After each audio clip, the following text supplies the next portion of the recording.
Hello, Year 10. We're focusing on Act 4, Scene 2 today, and as you can see, this is a particularly bloody, nasty scene. What does it contain? Well, it contains a representation of what a good Jacobean woman and mother might look like. So we see this interaction between mother and child.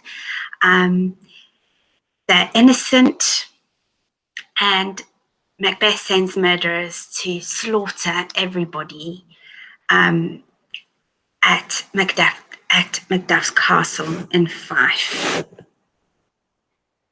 As always, there's a link to the Spark Notes if you want some extra support.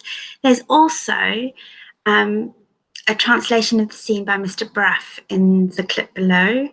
You might like to have a look at that as well if you are stuck. Now, things that I want you to have a think about and to consider while we're busy looking at this scene.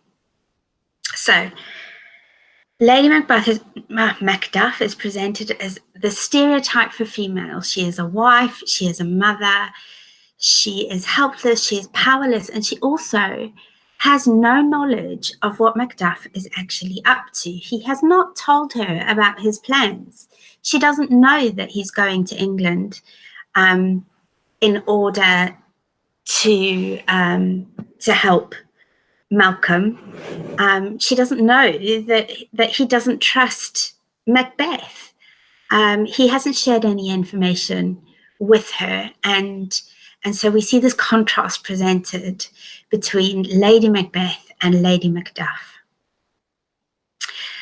So Lady Macduff and her son discuss what makes a traitor.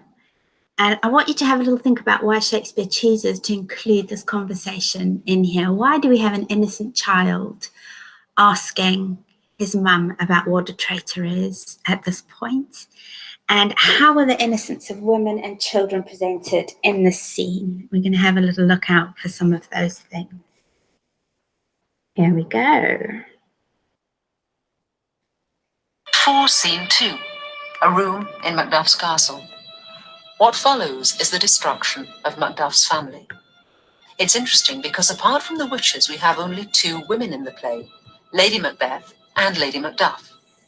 Lady Macbeth's language has been littered with images of killing children. Plucked my nipple from its boneless gums and dashed its brains out, etc. Lady Macduff is the opposite, the antithesis of Lady Macbeth, written here in a domestic scene, chatting with her little son, until Ross enters, who warns her of the danger.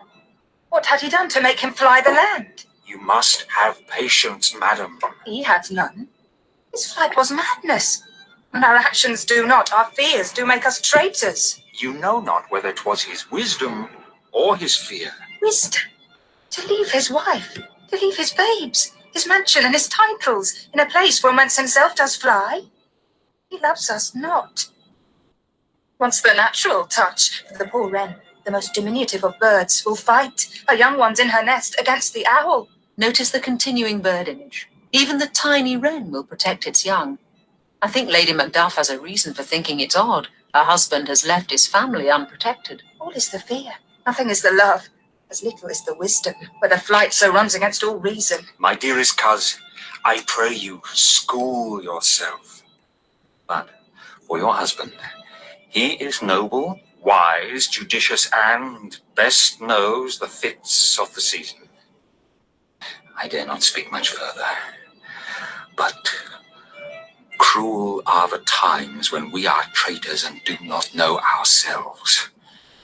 When we hold rumour from what we fear, yet know not what we fear, but float upon a wild and violent sea, each way and move. I take my leave of you. Shall not be long, but I'll be here again. Things at the worst will cease, or else climb upward to what they were before. My pretty cousin, blessing upon you.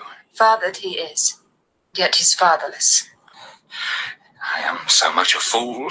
Should I stay longer, it would be my disgrace and your discomfort.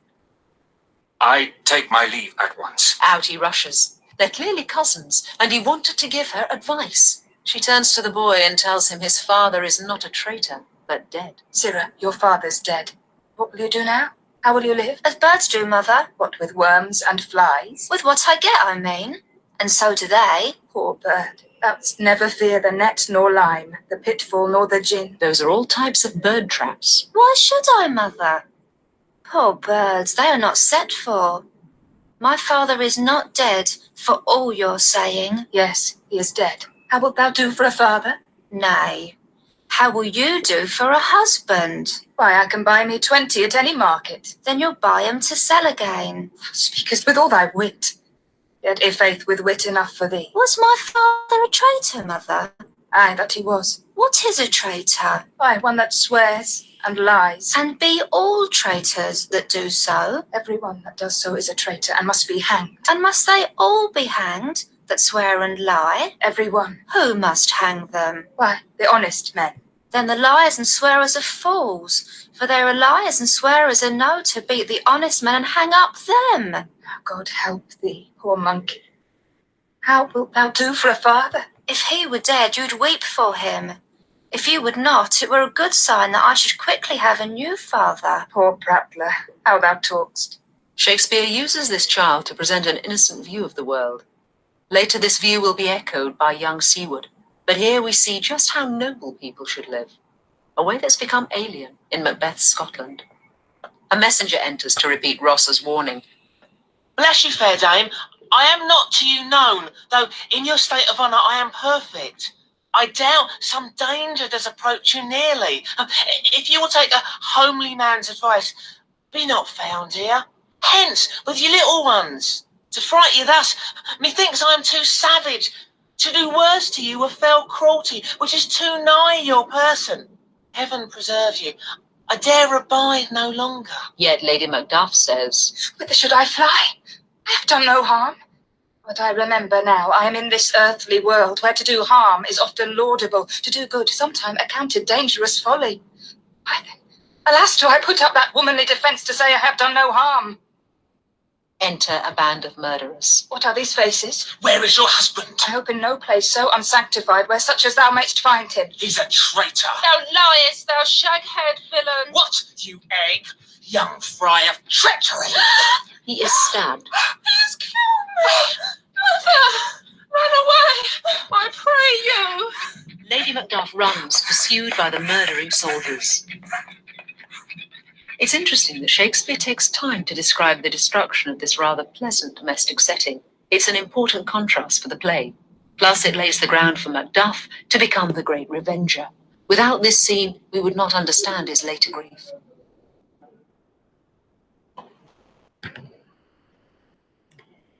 So a relatively short scene, but clearly quite important in terms of some of the key themes in the play.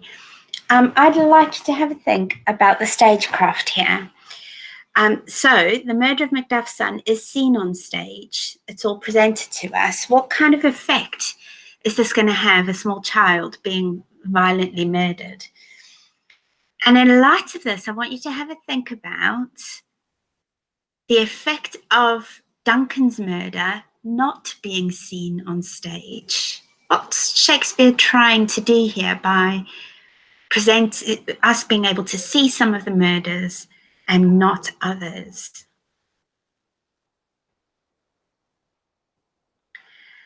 A little bit more information about the characters in the scene that you might like to add to your notes.